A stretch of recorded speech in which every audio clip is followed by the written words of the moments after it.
But we're going to go ahead and do a beer review now on this Boulevard Brewing Company. It's a wheat beer.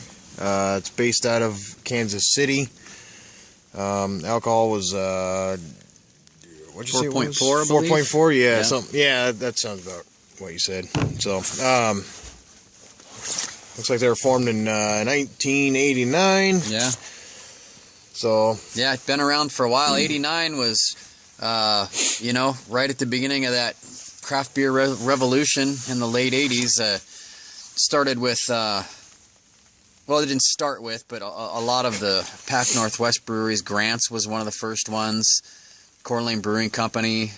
Sierra Nevada was kind of in that area. Yeah. Red Hook, all of those guys were starting in the, you know, mid 80s, late 80s. There was a big explosion in that kind of 85 to 88, 89 range. Mm-hmm. And then, of course, it just took off from there enormously.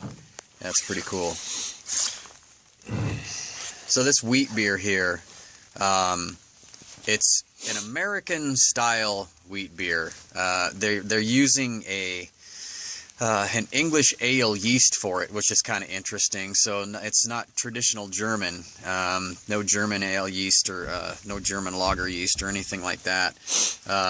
Interesting thing about the English ale, though, if it's the yeast strain I'm thinking of, it's not very highly flocculent, so it will stay in suspension fairly well. So this is an unfiltered beer. It's a Hefeweizen, basically, right? So it'll stay in there, but they also add a little bit at the very end just for a bottle condition. So it provides just that tiny little bit of secondary fermentation and carbonates in the bottle. It also allows the stuff to age and kind of mature a little more over time, which is cool too. So it has some American hop varieties, and then I noticed also they use Northern Brewer in there. And I used to use German Northern Brewer in my wheat beer years and years ago. Mm-hmm. And it's a great hop. It's a good bittering hop. Lends a decent amount of aroma. It's not terribly bitter though, so you know, you can use a fair amount of it and have some kind of hop flavor and presence in the beer without making it, you know, way out of style bitter. Right. So it's cool. But yeah, it'd be interesting to try out. Let's give it a shot. Let's see do what it. it's all about.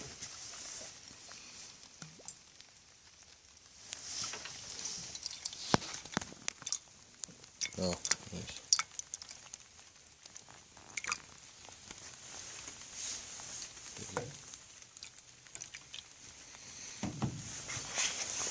Nice golden color. Yeah. Not so much of a head to it, but Well, I'm sure if you poured it a little harder, it would. well, true.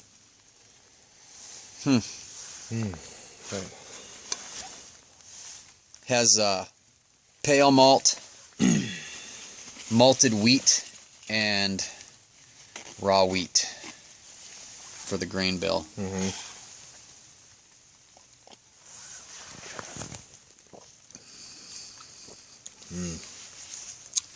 Interesting. Yeah. You know, it does have a little more of a kind of a clovey flavor than I thought it would, which you'd expect out of German beers.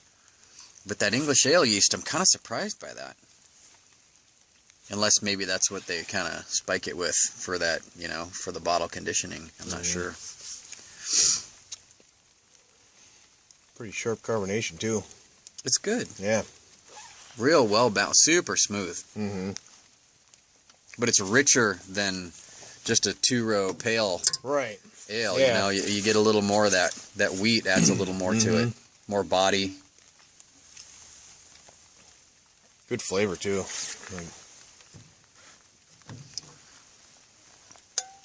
not sure about the 14 essence of it, IBUs on bitterness, but you can still kind of taste that rounded but- yeah. hoppy character to it. Just a little. Man, it's so smooth and light. I know. It's great.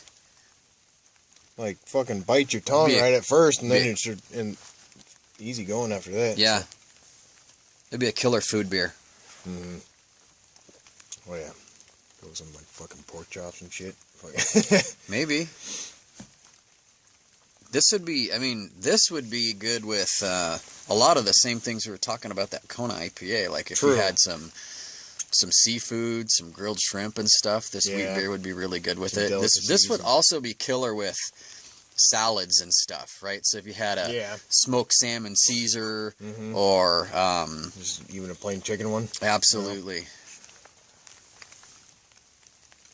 Might even be good with kind of a spicy Asian pork salad or something. Might be good with this. Or